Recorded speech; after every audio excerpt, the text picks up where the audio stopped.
He started off doing his undergrad from IIT Kanpur in metallurgy. He got a unique opportunity to become the founding dean for Indian School of Business. When many people would have sat back and relaxed, Pramath decided to indulge in one more initiative, the Harappa education. If I had to ask you, what's your definition of courage? How do you define courage? I have seen failure multiple times where, post ISB, I tried to build a business school in Baroda with a friend, or tried to set up a journalism and media school in Delhi, thinking that it could be the ISB of media and journalism. Have you ever cried? And have you cried and maybe cried in public? Any instances which you can remember about? Things have become very transactional. People don't spend that much time at a particular place. Relationships don't get built. Hello everyone, welcome to another edition of Courage Talks. I'm extremely pleased to have the guest on board today, Pramath Raj Sinha. Pramath has a fantastic experience both in the industry as well as in academia. Many of you might not need any introduction, but just for the sake of listeners who might not be aware, Pramath has a checkered career. He started off doing his undergrad from IIT Kanpur in metallurgy, went on to do his master's and even PhD from University of Pennsylvania. And subsequently, he spent a great time, almost 12 years with McKinsey, the global consulting company. McKinsey got him to India to set up its India practice. And while he was in the process of setting up the McKinsey practice, he got a unique opportunity to become the founding dean for Indian School of Business. And that's not it. Apart from being the landmark dean for ISB, he was instrumental in setting up India's leading liberal arts college, Ashoka University. And when many people would have sat back and relaxed, Pramath decided to indulge in one more initiative, the Harappa education. While we know Pramath from the professional background, the intent for Courage Talks is to encourage stories about courage, something which is prominent in my book, Against All Odds. And I hope to, through this interactive discussion, bring out something from Pramath's life, which will be a good learning for all of us. Welcome, sir. Thank you, Hetal. Please call me Pramath, of course. Wonderful. So Pramath, if I had to ask you, what's your definition of courage? How do you define courage? I think courage obviously is contextual. For me, it is any situation where there is some uncertainty, there is some risk of failure or risk of creating unpleasantness. There is a risk that you could be harmed, that you may have some adverse consequences. For taking the right call, for saying the right thing, for doing the right thing, for doing something that you care deeply about, and overcoming that fear and taking steps and acting, knowing that you can have adverse consequences, is what I think courage is about. Wonderful. Any role models? Anyone whom you look up as someone whom you would take an example of courage? Yes, I think lots of them. Close to home, I think my father has shown great courage. My sisters have shown great courage. At work, I'm a big admirer of Rajat Gupta, I think, who headed McKinsey, had some unfortunate incidents happen in his life, has shown great courage. My niece right now suffering from a debilitating ailment or possibly a terminal illness, and her courage. So yeah, I see that all the time, and I'm very, very inspired by people who are able to demonstrate this kind of courage. Very interesting. Sorry to hear about your niece. I hope she gets well soon. What was if you just roll back the years, what was the first instance where you felt you acted with courage? Something in your childhood, something during your college days? Would be very interesting if you can trace back that particular instance. Maybe I can share one instance that comes top of mind. One of my sisters decided to marry outside our religion. Okay. And my parents were very much against it. And there was a lot of usual emotion and back and forth. Yeah. I do remember that I was with my parents. I was staying at home and growing up, and I obviously was very disturbed by what was going on, but I could feel it inside that I actually felt for my sister, and I really didn't think she was doing anything wrong. And maybe I was an innocent child, so I had not been affected by some of the norms of society, so I couldn't see it from my parents' point of view. I could see why they were saying what they were doing, but equally I just didn't see anything wrong in what she was doing. And so one day when she declared that she was going to get married and she was going to come home with her husband, I remember my parents were still very angry and they said, "Oh, nothing doing and you're not going to let her in." But I remember insisting that there was no question that I was going to go receive her at the station and that I was going to bring her. And of course, I had my aunt and other older folks in the family who were also supporting her, and I joined hands with them. But I remember at that time feeling like I was going against my parents' wishes. I think in that case, it was not such a courageous act because, as I found out later, they were happy for me to do what I did because they also did care about their daughter. Yeah. But since you asked, that was the first thought that came to mind because I felt like, oh my God, what will my parents think that I'm actually, a young teenager and I'm going against their wishes. But it felt like the right thing to do. And that is something that I do remember. Very interesting. Walk us through your childhood. Tell us how the initial years were for you. Well, I grew up in Patna. I grew up in a very stable and happy home. I went to a Jesuit school in Patna, St. Michael's. I think I got a very solid and good education there. Made lots of good friends. There was this element of stability because, we were living in a home that I still have, and that has always been home for me. I have sets of friends who have been with me in school from kindergarten and I'm still close to them. Teachers who I'm still in touch with and have become mentors for life. So it was almost looking back, it was almost an idyllic childhood. And of course, 3 sisters, much older, who went on to do amazing things in their lives, including my oldest, who was Bihar's first woman IPS officer. So a lot of inspiration in the family to people to look up to and follow and learn from. I had touchwood. Well, I don't have to touch wood because it's already happened, but I really did have a very happy and stable childhood. Very interesting. Very good. Courage, of course, is not just physical or mental. It's not just personal, but we see courage, instances of courage at the workplace as well. And it's not just about someone chasing a revenue target and achieving it, right? Any particular instances from your work life which you would like to cite? Maybe yours or something about your colleagues. You work with some great managers where you saw some examples. Some of your employees did something out of the blue. Anything which you'd like to share? Yes, of course. And I was very lucky to see some really courageous colleagues. One, for example, was my PhD advisor. She is somebody that I've always really looked up to. She just turned 90 a few months ago, and I have been in touch with her even though I left my field very soon after my PhD. But she's somebody I really look up to as a role model, and I've always been in touch with her and made it a point to stay in touch.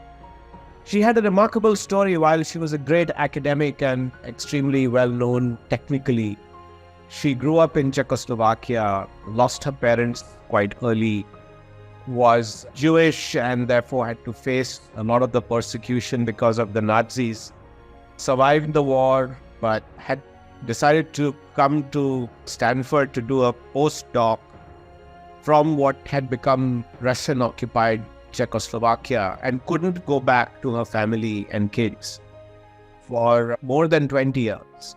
And was separated from them and made a life of her own in the US.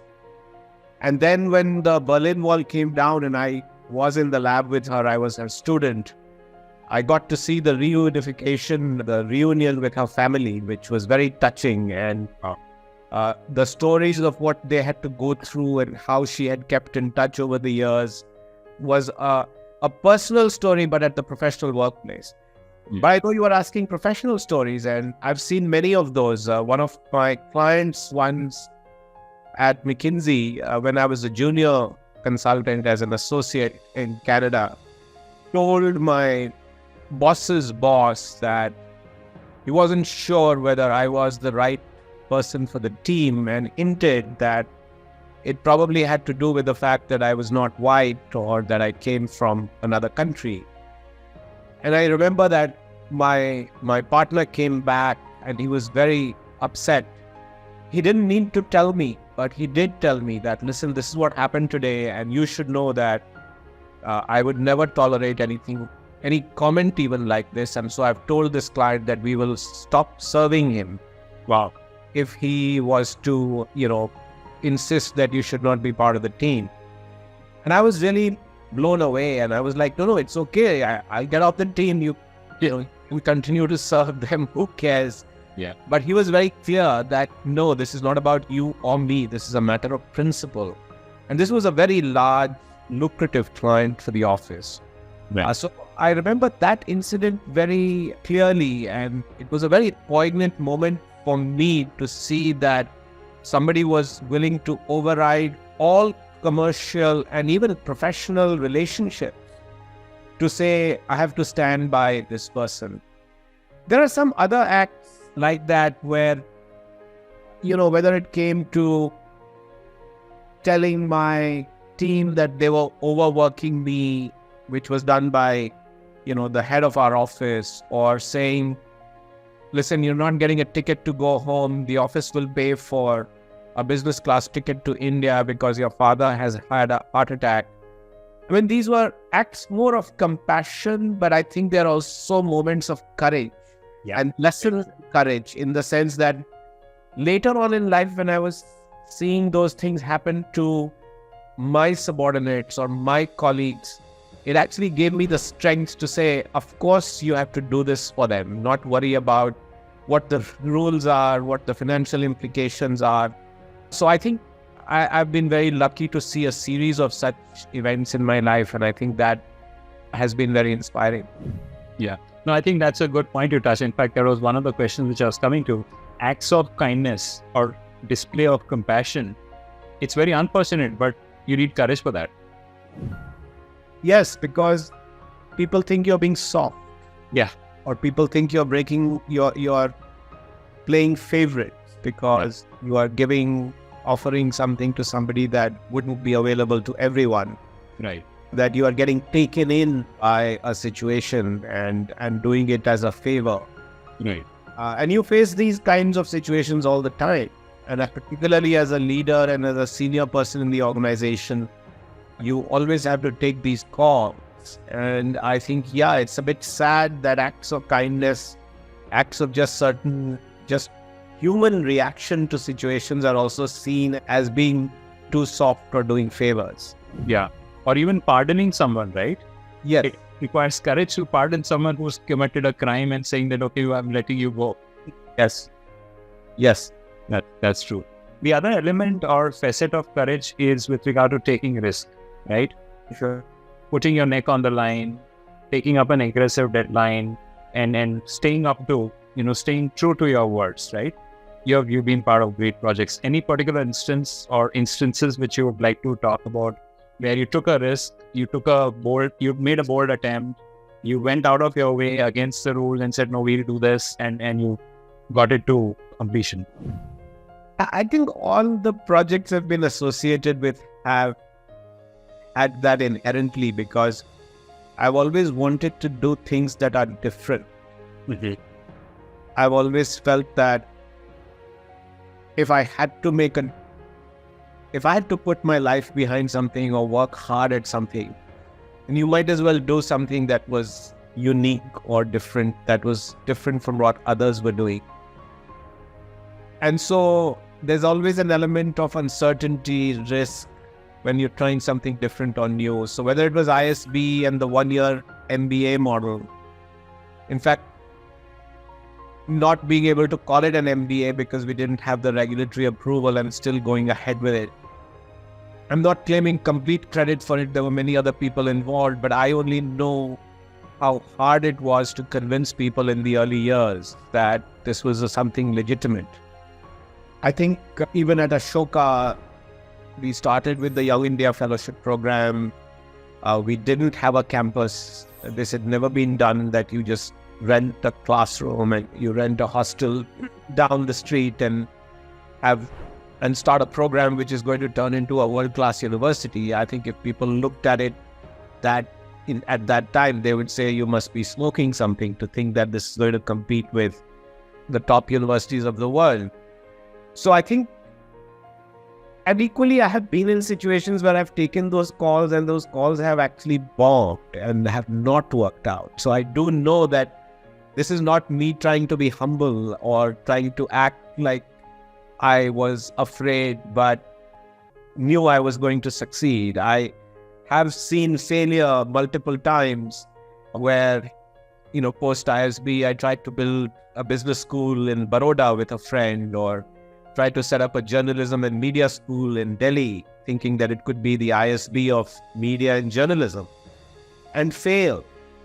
And so it's important to know that everything you start up has that starts with a sense of uncertainty, anxiety, fear that you will fail, it won't work out. And even when it works out, it just takes a lot to get past that hump, which you realize, of course, later on. If you only knew what you had to go through, you probably wouldn't do it or would think twice. So yes, I think in all of the work that I have done, continue to do, I think I've become less fearful, but that anxiety and fear is still there and you have to overcome it to get going.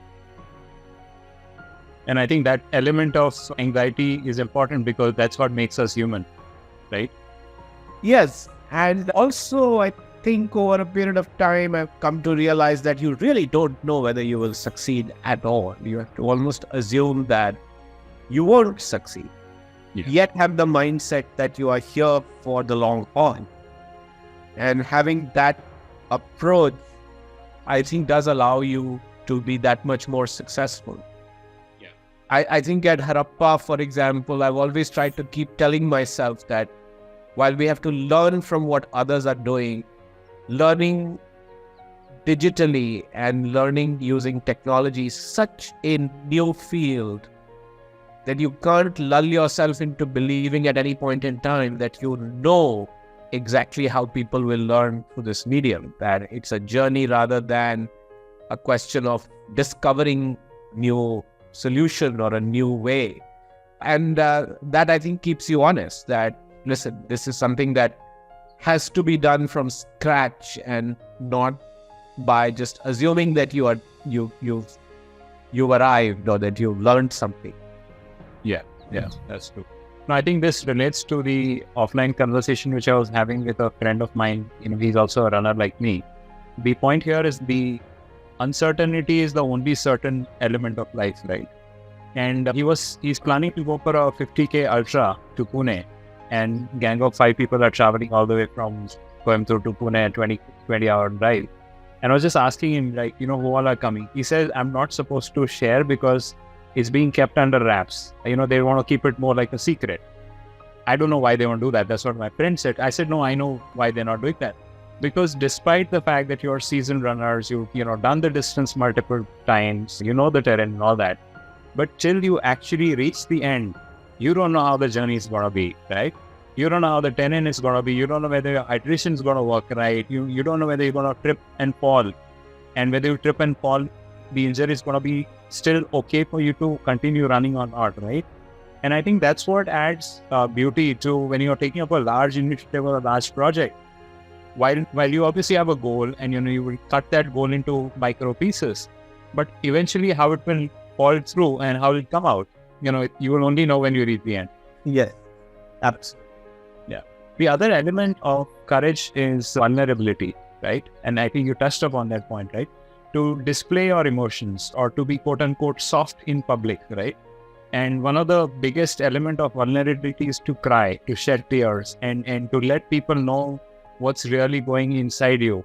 I have to ask you, Pramath, have you ever cried? And have you cried and like maybe cried in public? Any instances which you can remember about? Yes, I've not cried tears, but I've certainly choked. Yeah. Many times. I remember that just these past few months, it's publicly reported that we had to actually ask many people at Harappa to go.